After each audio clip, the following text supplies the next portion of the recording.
Welcome to the bird media. నేను మీ Pawan Krishnamurthy. Venezuela అధ్యక్షుడు మదురోని America తమ ఆధీనంలోకి తీసుకున్న వేళ ప్రపంచవ్యాప్తంగా చర్చ జరుగుతున్నటువంటి వేళ బ్రిటన్ నుంచి ఒక ఆశ్చర్యకరమైనటువంటి స్టేట్మెంట్ వచ్చింది. అంటే బ్రిటన్ ఎంపీ చేసినటువంటి సీనియర్ ఎంపీ చేసినటువంటి ఒక వ్యాఖ్య ప్రస్తుతం భారతదేశంలో చర్చనీయాంశం అవుతోంది. అదే పిఓకే, పాకిస్తాన్ ఆక్యుపైడ్ కాశ్మీర్ని భారత్లో విలీనం చేసుకోవాలి అని.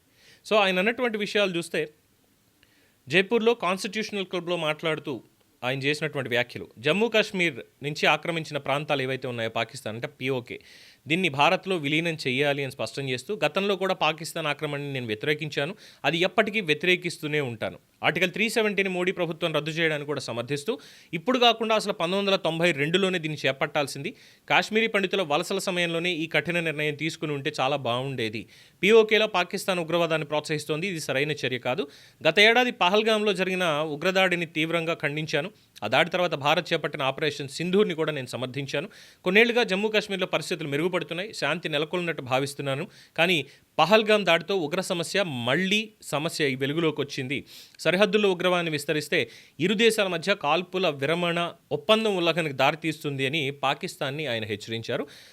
గతంలో కూడా కాశ్మీర్ విషయంలో భారత్కు అనుకూలంగా మాట్లాడినటువంటి బ్రిటన్ ఎంపీల్లో ఈయన ముందు వరుసలో ఉంటారు. అంటే ఒక సీనియర్ ఎంపీగా మాట్లాడింది బ్రిటన్ ప్రైమ్ మినిస్టర్ ఏం కాదు కదా మాట్లాడింది, కేవలం ఒక ఎంపీ మాట్లాడారు కదా అంటే ఎస్, డెఫినెట్గా ఎంపీ మాత్రమే అని కాదు, చాలామంది దీని మీద వ్యాఖ్యానం చేశారు. అఫ్కోర్స్ ఇండియాలో కూడా మన వాళ్ళు మాట్లాడుతున్నారు. అసదుద్దీన్ ఓవైసీ లాంటి వాళ్ళు కూడా మొన్న మధ్యన చొరకలు వేస్తూ, అంటే వ్యంగ్యంగా మాట్లాడుతూ, అదేదో పాకిస్తాన్ ఆక్యుపైడ్ కాశ్మీర్ పిఓకే దాకా వెళ్ళొచ్చు కదా అన్నట్టుగా మాట్లాడారు. సో వెనిజులా ఏదైతే సంక్షోభం నడుస్తోందో, ఏదైతే చర్చ జరుగుతోందో, అదే నేపథ్యంలో ఇప్పుడు దీని మీద కూడా చర్చ జరుగుతోంది. పాకిస్తాన్ ఆక్యుపైడ్ కాశ్మీర్ని భారత్లో విలీనం చేసుకోవాలి అంటే ఆపరేషన్ సింధూర్ని ముందుకు తీసుకెళ్ళాలి అని.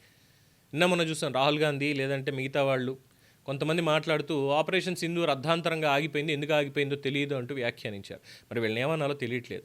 అర్ధాంతరంగా ఆగిందా లేదంటే ప్రజల ప్రాణాలు అనేటువంటి పాయింట్ని గుర్తుపెట్టుకొని చేశారా? ఎందుకంటే ఐక్యరాజ్య సమితి అనేది ఒకటి ఉంది, ముందు నుంచి కూడా మనం కట్టుబడి లైన్ ఆఫ్ కంట్రోల్కి కట్టుబడి మన సైన్యాన్ని మోహరించుకుంటూ మన భద్రత మనం చూసుకుంటూ సరిహద్దు భద్రత కూడా కాపాడుకుంటున్నాం, దాడులు చేస్తే ప్రతి దాడులు చేసి ప్రతిఘటించి వాళ్ళని ఓడిస్తూ వస్తున్నాం. అంతే తప్ప భారతదేశం ఇప్పటి వరకు కూడా లైన్ ఉల్లంఘించి ఆక్యుపై చేసుకోవాలి అనేటువంటి ఆలోచన చేయలేదు. ఎందుకంటే భారతదేశం ఒక డ్రాస్టిక్ స్టెప్ తీసుకుంది అంటే ఖచ్చితంగా సపోర్ట్ ఎంత ఉందో దానికి అగెయిన్స్ట్గా వచ్చేటువంటి వాళ్ళు కూడా ఉన్నారు. దీని గురించి గతంలోనే మనం చర్చించడం జరిగింది, ఎంతోమంది చెప్తూనే ఉన్నారు. భారత్ కనుక పాకిస్తాన్ మీద యుద్ధం ప్రకటించినట్టయితే, పాకిస్తాన్ ఆక్యుపైడ్ కాశ్మీర్ ఏదైతే ఉందో, భారత భూభాగం నుంచి దేన్నైతే ఆక్యుపై చేశారో దాన్ని మళ్ళీ లైన్ ఆఫ్ కంట్రోల్ని మార్చి, ఇక గతంలో జరిగినటువంటి ఒప్పందాలు కానీ ఇంకోటి కానీ ఏవి చెల్లవు, ఇది నయా భారత్, ఇది సరికొత్త భారతదేశం, ఆత్మనిర్భర భారత్, ఇది ఖచ్చితంగా దాడి చేస్తుంది మా మీద దాడికి వస్తే అనేటువంటి సిద్ధాంతంతో ముందుకు వెళితే 2 నిమిషాల పని. రష్యా ఖచ్చితంగా సపోర్ట్ వస్తుంది, బ్రిటన్ అన్నట్టుగా బ్రిటన్ కూడా సపోర్ట్ వస్తుంది, యూరోపియన్ కంట్రీస్ చాలా వరకు కూడా భారత్కి మద్దతుగా వస్తాయి, 100% వస్తాయి. రష్యా వచ్చిందంటే ఆల్మోస్ట్ ఉక్రెయిన్ కూడా వస్తుంది. ఈవెన్ వాళ్ళిద్దరి మధ్యలో కూడా ఉన్నటువంటి విభేదాలు ఇవన్నీ చూసినా ఖచ్చితంగా భారత్కి మద్దతుగా ఉంటుంది. ఆఫ్ఘనిస్తాన్ తర్వాత పాకిస్తాన్కి సంబంధించినటువంటి ఖైబర్ పఖ్తూన్ఖ్వా ప్రావిన్స్లో ఉన్నటువంటి ప్రత్యేక బలూచిస్తాన్ కావాలని పోరాడుతున్నారో బలూచ్ ఆర్మీ, వాళ్ళందరూ కూడా భారతదేశానికి మద్దతుగా వస్తారు. ఇన్ఫ్యాక్ట్ వాళ్ళ గతంలోనే ప్రకటన కూడా చేస్తున్నారు, గతంలో ప్రకటన చేశారు ఆల్రెడీ. సో ఈ మద్దతు వస్తుంది. కానీ అమెరికా ప్రత్యక్షంగా సహాయం చేయకపోయినా పరోక్షంగా సహాయపడుతూనే ఉంటుంది. ఎందుకంటే మొన్నటిదాకా చూసాం పాకిస్తాన్ తోటి ఏ విధంగా ఉంది, ఏం మాట్లాడారు అనేది. భారత్ మీద ఆంక్షలకి పాకిస్తాన్ మీద చేసిన ఆపరేషన్ సింధూర్ కూడా ఒకానొక కారణం. ఆంక్షలు విధిస్తానని పాకిస్తాన్ మీద విధించలా, పాకిస్తాన్కి IMF ఫండ్ ఇప్పించాడు ట్రంప్. అలాగే పాకిస్తాన్కి F-16 ఏవైతే యుద్ధ సమయంలో వాడాలని చెప్పాడో వాటి అప్గ్రేడేషన్కి, సైనిక సంపత్తి పెంచుకోవడానికి సహాయం చేస్తున్నట్టుగా ప్రకటించాడు. అట్ ద సేమ్ టైం వాళ్ళకు కావాల్సినటువంటి రేర్ ఎర్త్ మినరల్స్ వీటిని అమెరికాకి ఎక్స్పోర్ట్ చేసుకోవడానికి ఒప్పందాలు చేసుకున్నాడు. ఇక్కడికి సరిపోయింది. సో పరోక్షంగా పాకిస్తాన్కి మద్దతు అమెరికా నుంచి ఉంది.